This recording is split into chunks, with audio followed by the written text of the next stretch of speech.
اهلا بحضراتكم في انا مصر. النهارده كالعاده واحنا بندور على مواقع التواصل الاجتماعي على الحاجات الايجابيه، على الحاجات اللي الشباب بيبقوا مهتمين بيها جدا علشان يعملوا حاجه جديده لبلدهم. كان في مبادره اسمها بيتك بايدك.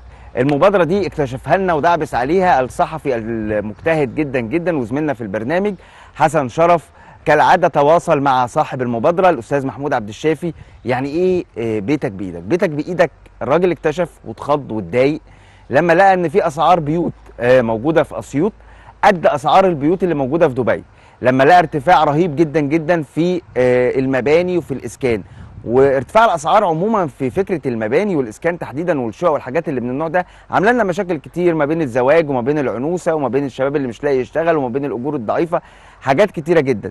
ايه فكره الاستاذ محمود وايه المبادره بتاعته؟ المبادره بتاعته انه ما تيجوا نعرف تكلفه الشقه اللي انا بروح اشتريها قد ايه، التكلفه الفعليه ليها. وده مش معناه ان اللي بيبني ما يكسبش، لا اكسب، ولكن ما تكسبش 100%، اكسب بالمعقول. لما الحاجه يبقى متكلفه 10 فانا ابيعها ب 12 ما عندناش مانع خالص، لكن لما ابيعها ب 20 و30 هي دي المشكله، وهي دي اللي النهارده مخليانا تقريبا في 5 مليون شقه مقفولين في مصر. ودي شقق طبعا لاصحاب القطاع الخاص او كل افراد ليه مجموعه كبيره من الشقق دي، الافراد عموما هم اللي بيتملكوها.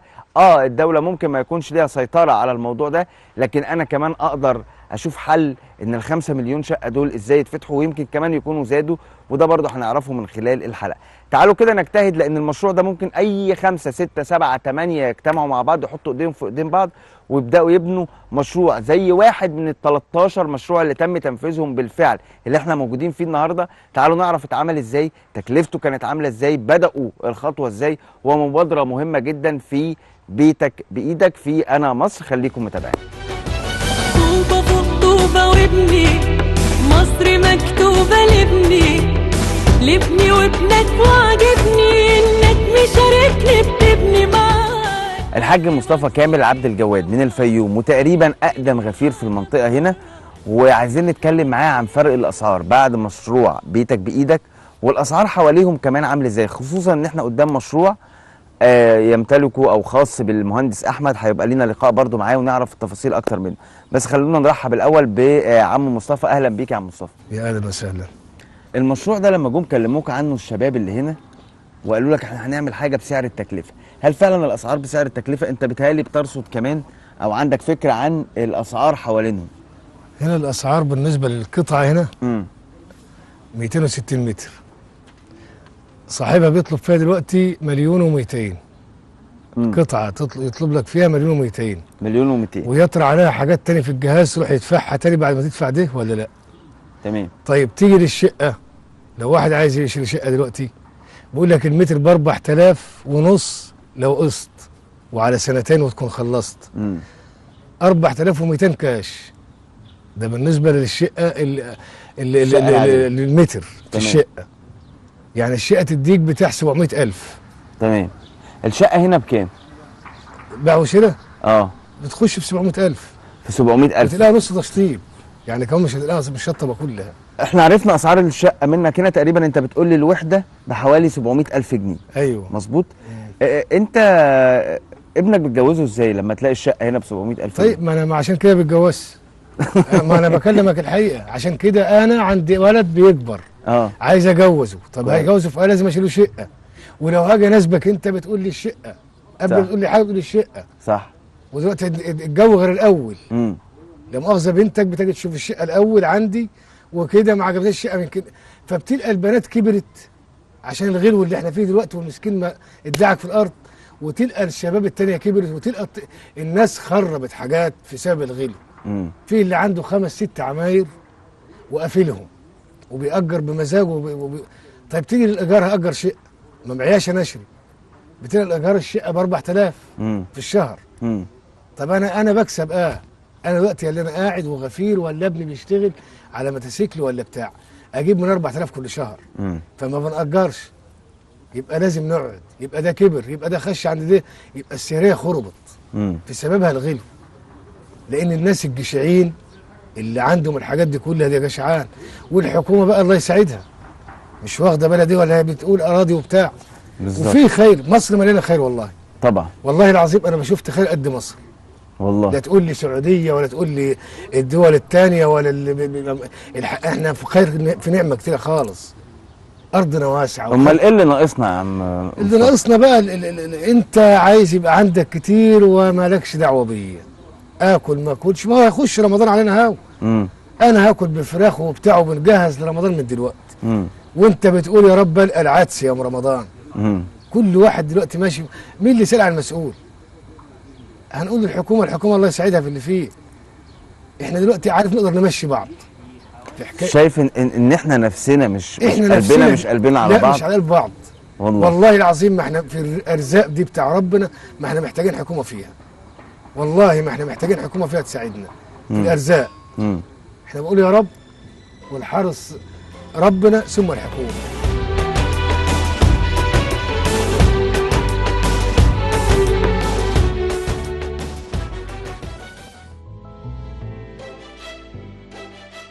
اهلا بحضراتكم مره تانية في انا مصر على شاشه التلفزيون المصري. ايه مبادره بيتك بايدك؟ ودي اللي قام بيها الاستاذ محمود عبد الشافي. هنعرف يعني ايه السكن غالي جدا. هم عملوا حاجه نقدر نسكن بايدينا ونقدر نبني بايدينا، وهم حبوا يعملوا كده وعملوا التجربه بالفعل في كذا محافظه علشان خاطر يعمموا الموضوع، وعلشان خاطر نقدر نوفر كتير جدا برضه من جشع اصحاب العقارات. خلونا نرحب بالاستاذ محمود عبد الشافي صاحب مبادره بيتك بايدك. منورنا. نورك يا استاذ محمد، ربنا يخليك. الموضوع ازاي وازاي ان انا ابني بيتي بايدي ارخص من ان انا اروح اشتري؟ اولا بحب اشكر حضرتك على تعبك معانا في الموقع او الاستاذ حسن. اشكرك. احنا عندنا مشكله في السكن عامه، هي تقييم السلعه اللي هي عباره عن يا اما شقه يا اما محل في الاخر، يا اما حضرتك هتسكن يا اما هتفتح محل تجاري، وفي الاخر ده اسمه عقار وده اسمه عقار. احنا عندنا مشكله في ان انا اعرف تكلفه السلعه دي ازاي. احنا عندنا مشكله مثلا في الذهب، بيحتاج يعني ارقام خياليه قد تطوف في العقارات، او يعني تبقى اكتر من العقارات بكتير. بس ما سمعتش عن حد ضحك عليه في جرام ذهب. يعني حضرتك عارف ان جرام الذهب ليه سعر معلن عشان هو فيه تكلفه معلنه عشان الحكومات بتتحكم في السلعه دي. تمام. فبناء عليه ما حدش يعرف يزايد عليك. كويس. اما العقارات انت ممكن تسال واحد انت سعر العقار ده كام، لكن هل تقدر تقول له تكلفته كام؟ ما حدش عنده فكره غير اللي جوه المجال، اللي هم لا يتعدوا ال10 15 وبيستفيدوا يعني اقصى الاستفاده من نقص المعلومه من عند حضرتك. يعني حضرتك لو انت عارف ان تكلفه الشقه دي 100,000، فطبيعي مش هترضى تشتريها ب 100 غير ب 120 ب 130، مفيش مشاكل. يعني الربح المنطقي يعني. العادي اللي زيه زي احسن تجاره. احنا مش بنتكلم كمان ده يعني 30% ده مكسب عالي جدا يعني. لكن هنا احنا ما عندناش التكلفه، او عند 90% من المواطنين ما يعرفوش يعني ايه تكلفه العقار. احنا كل اللي احنا عملناه، انا عشان شغال في مجال العقارات فمحتك بكل المجال العقاري. قابلت مشكله ان انا احتجت شقه. الاسعار طبعا اللي موجوده شبه خياليه، ومع احتكاكي بالمجال انا عارف هي تكلفتها كام. يعني انا عارف هو اشتراها بكام، وعارف تكلفه المهندس كلفه كام، وعارف تكلفه المباني وصلت لكام. طب انت بتبيعها كده ليه؟ اذا كان المبنى كله كلفك كله مثلا مليون جنيه، اللي هو في 10 شقق يعني مثلا 100,000 جنيه كل شقه، انت بتبيعها لي ب 200,000 ليه؟ طيب يبقى الحل ان انا اعرف اجمع راس مال، اللي هو عملنا تكتلات، يعني كل مجموعه تساوي مستثمر عشان يحلوا محله. ما هو لان العقارات هي مشكلتها في ايه عشان حضرتك تحلها لوحدك؟ فلوس. ان انت تعرف تجمع بالك كبير وتعرف انت تحل محل المستثمر ده، لكن المستثمر لمجرد انه معاه الفلوس فهو المتحكم. يعني طيب خلينا ارتب معاك كده الموضوع علشان الناس تفهمني. يعني 6 7 جمعوا بعضهم كانوا بيدوروا على شقق للسكن، كل واحد فيهم معاه مبلغ. المبلغ ده مش قادرين يوفروا بيه شقه يسكنوا فيها. مظبوط. لكن المبلغ ده وفر لهم عماره كامله سكنوا فيها، كل واحد خد شقته او خد العقار بتاعه لما اتجمعوا كلهم مع بعض. ده صحيح، لان التكلفه اقل بكتير جدا من سعر السوق. مظبوط. احنا المشروع بتاع اكتوبر ده في منطقه اسمها 27 فدان. ده احنا كنا بدانا فيه من قبل ما احنا نطرح المبادره بحوالي شهرين، واحنا حبينا واحنا قبل ما نطرح المبادره على الناس، يا جماعه في فرق بين فكره ونظريه وفي فرق بين التطبيق بتاعها. يعني احنا دايما بنشوف فلان اللي بيكرم، يعني الدوله لما بتيجي تكرم الشخص المعين اللي اخترع مجرد نظريه او حط نظريه، اخترع حاجه صغيره، لكن هل هو لازم الدوله طبعا تدعمه ويكملها. احنا حبينا كمان نحط الناس في خطوات تنفيذيه بسلعه هم مسكوها في ايديها فعلا بسعر التكلفه. عملنا كنا شفنا عملنا مقايسات لنفس المنطقه، كان سعر الشقه تقريبا ساعتها، هي طبعا دلوقتي 700,000 بس احنا ساعتها من سنه كانت حوالي 600,000. يعني احنا كنا بنتكلم في متوسط كيلومتر 3000 جنيه ونص. لما احنا شفنا سعر الارض كام، كان حوالي ساعتها 600,000 وتكلفه المبنى كان داخل في حوالي 650,000، يعني تقريبا العماره كلها داخله في حوالي 1,300,000. لما قسمناهم على الاربع اشخاص اللي اشتركوا في المشروع ده، متر شقه وقع على كل شخص فيهم ب 1850 جنيه. يعني احنا بنتكلم في حوالي توفير اكتر من 80% من سعر الشقه، وقع عليه ب 307,000.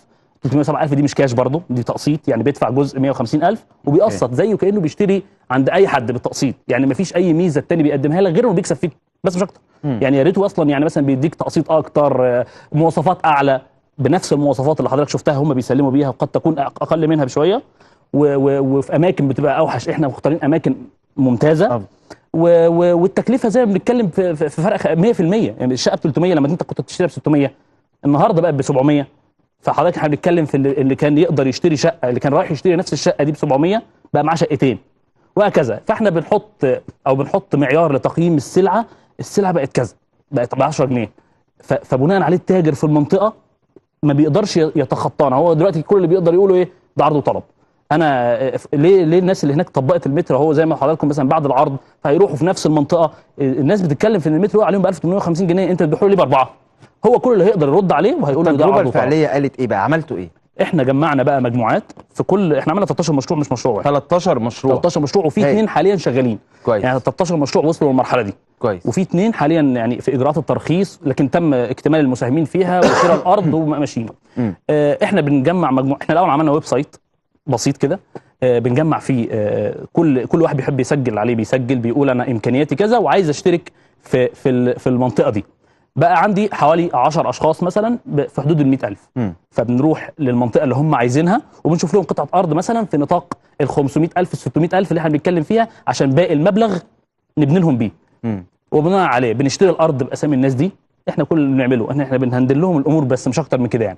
يعني يعني بنقول لهم ادي الارض، بنعمل لهم قياستها، سعر الشقه هنا ب 200,000. خلي بالك انت لما اشتريت الارض دي وبنيناها على نفس المده بتقع عليك ب 50,000. كان النتاج في كل المشاريع ده اقل مكسب وفرناه. في مشروع اسيوط كانت الشقه ب 600,000 في نفس المكان في نفس الوقت بمواصفات اقل، وقعت على المشتركين ب 200,000. احنا بنتكلم في وفر التلتين. طبعا اسيوط بس عشان فيها معاناه، مش زي مثلا اكتوبر فيها معاناه اصلا في العرض، يعني ما فيش تقريبا عرض.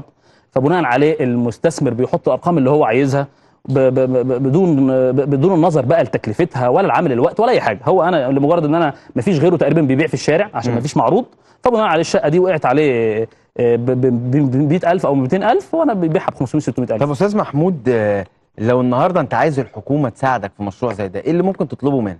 احنا بالفعل قدمنا طلبات لهيئه المجتمعات العمرانيه، لان هي الوحيده تقريبا اللي تقدر تقدم لك دلوقتي ارض.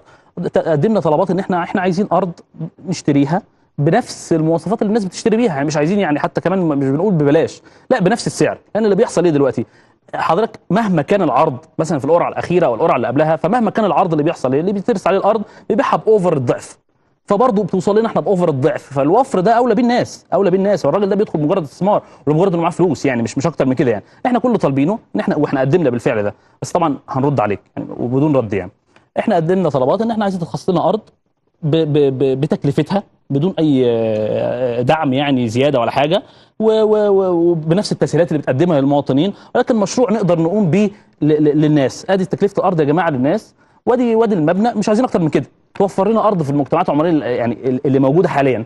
لكن هي طبعا الحكومه مش هتعرف توفر لك جوه المدينه ده خلاص، ده املاك خاصه مش هتعرف يعني. لكن في تشريعات زي ما حضرتك اشرت اليها، موضوع ال5 مليون وحده اللي عايز اسالك على الموضوع ده. احنا تقريبا عندنا 5 مليون وحده سكنيه مقفولين وهم يمتلكوها اشخاص، وما عندناش قانون يمنع او يجبر حد انه يأجر بيته. شايف المشكله دي تتحل ازاي؟ 5 مليون شقه ده عدد كبير جدا، وده كان من فتره اعتقد انه زاد كمان عن دلوقتي. والله انا كنت فكرت قبل كده وطرحت الحل ده. الحاجه الوحيده اللي تقدر الحكومه تلزم بيها الاشخاص هي الضريبه العقاريه. الضريبه العقاريه تبقى مربوطه بالاستغلال.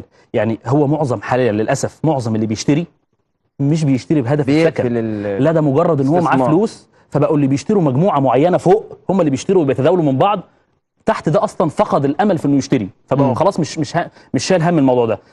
فبالتالي بتلاقي المستثمر شاري 10 15 شقه ومش عاوز كمان يوجع دماغه بايجار، هو لمجرد ان هو حافظ فلوسه في شقه. احنا قلنا ايه؟ يبقى المربوط يعني تبقى الضريبه مربوطه بالاستخدام او بالاستغلال. يعني الشقه المؤجره تبقى الضريبه بتاعتها العاديه، الشقه الغير مؤجره ومقفوله تتضرب في 3 و4. فبالتالي هتلاقي المستثمر بدل ما هو مقفوله، بدل ما الشقه مقفوله وهيدفع هو ضريبه 3 و4 لعدم الاستغلال ولعدم الاستخدام، لا هيأجرها. وبالتالي العرض هيزيد من العقارات المعروضه للايجار، وبالتالي تبدا تحد من الازمه، لان للاسف حاليا معظم اللي بيشتروا كمان بهدف الاستثمار بتبقى عامل مهم في تقييمه مدى العائد المادي من ايجارها. يعني الشقه دي بتتاجر ب 5000 جنيه، فانا ما عنديش مانع اشتريها بمليون. لكن لو الشقه دي بتتاجر ب 2000 جنيه طبعا، وهكذا، ما هو عمر السعر ده ما هينزل الا مع عرض كتير، والعرض كتير مش موجود الا لما زي ما احنا قلنا تفرض تشريعات عن السلعه او الشقه الغير مستغله، تبقى ضريبتها في 3. تمام. لو حد عايز يوصل لكم علشان تساعدوه، علشان تفهموه، يوصل لكم ازاي؟ طب انا بس هستاذن حضرتك قبل ما انا عايز اشير لحاجه صغيره. اتفضل. بيتك بايدك فكره مش قاصره على محمود ولا قاصره على الاستاذ محمد ولا قاصره، دي مجرد فكره احنا ساعدناك وعدينا لك 100% منها، ان انا بقول لك فكره مطبقه ناجحه. فمش المطلوب ان انت تعتمد على محمود، المطلوب ان انت تطبق الفكره. مفيش حاجه ناقصاك في الفيديو شارح الموضوع كله من الالف للياء. نفذ ده في نطاق عملك، في نطاق اصدقائك، في نطاق عيلتك. اما ان انت تستنى من محمود، الدوله نفسها ما قدرتش تحل مشكله. مش معقوله محمود يحل مشكله، محمود ما بين ان هو يتابع مشاريع، فانت ما تقفش هنا، انت مفيش حاجه ناقصاك. احنا عندنا قصه الشارع عايز ترجع لنا فيه ومجاني ومفيش مشاكل، لكن ما تبقاش فقدان الامل في ان الفكره تطبق ان انا اطبقها لك. صفحتكم على الفيسبوك اسمها ايه؟ بيتك بايدك، والويب سايت اسمه برضو بيتك بايدك، ويقدروا يشتركوا عن طريق او يقدم ان هو ينضم لينا في مجموعه خاصه بيه في مكانه بنفس امكانياته عن طريق الويب سايت، وبسهوله جدا يعني بدون معاناه ان شاء الله يعني. وفي فيديو ليكم كمان هنعرضه دلوقتي. محمود عبد الشافي صاحب مبادره مهمه وشاب محترم وشاب ذكي، انا فخور انك قاعد معايا النهارده. ربنا يخليك. انا بشكرك جدا ونورتني في انا مصر. ده نورك وشرف ليا خالص وجودي مع حضرتك، ربنا يخليك. اهلا بيك. بعد الفاصل على طول هنشوف الفيديو مباشره برضو لبيتك بايدك، وبعديها هنستقبل 3 من اهم الاعلاميين الشباب: احمد خيري نجم الراديو 90 والاعلامي اللي عنده حاجات كتيره جدا جدا هنكتشفها النهارده معاه، وجوائز كتيره ومشوار طويل جدا، ومن الوجوه الشابه اللي اكدت تواجدها في الفتره الاخيره، والاستاذه الاعلاميه اسماء مصطفى. قناه النهار هتكون موجوده معانا، هنتكلم معاها كمان عن الشباب الاعلاميين، ايه دورهم وايه دورنا، وهنقدر نرجع الثقه تاني في الاعلام المصري لو افترضنا او لو قلنا او لو سمعنا ان ناس كتير بتقول المشاهد المصري فقد الثقه في الاعلام. كمان اسماء يوسف واحده من زميلاتنا في التلفزيون المصري وتحديدا قناه نايل سينما، هتكون منورانا وليها برضو باع طويل جدا جدا في الاعلام، وهنعرف كمان ارائها في المشوار وفي الفتره الجايه، وهنعرف حاجات كتيره جدا عنهم لو هم دول فعلا امل ومستقبل في اعلام افضل لمصر. خليكم معانا. ناس كتير بتقول ان احد المستحيلات 3: انك تشتري شقه جديده بسعر معقول، او انك تبيع شقتك بثمن اقل من اللي انت اشتريته بيه، او انك تلاقي مستثمر راضي يدخل في مشروع عقاري وعلى الاقل راضي بمكسب اقل من الضعف، وتكون احد اهدافه انه يشارك في حل المشكله السكانيه. احنا هنا عملنا مبادره بيتك بايدك علشان نقضي على ال3 مستحيلات دي. واحب اطمنكم اولا ان احنا بالفعل طبقناها بدل المره 10 وبنجاح ساحق بنسبه 100%. بس خلينا قبل ما نقول المشكله جت ازاي وحليناها ازاي، خلينا نعرف بدايه المشكله ونحكي حكايه سنين في دقيقتين. زمان مش بعيد قوي يعني في الاربعينات والخمسينات كانت نسبه كبيره من اهل مصر ساكنه في بيوتها، والبيت هنا بمعنى كلمه بيت مش شقه، لدرجه ان المالك لما كان بيبلغه المستاجر الدايم انه هيمشي كان بيصوت. من اواخر الثمانينات وبدات فكره ان الشاب يتجوز في شقه، دي فكره صعبه جدا الا لو كان بابا او ماما اشتروا له الشقه او كان وارث.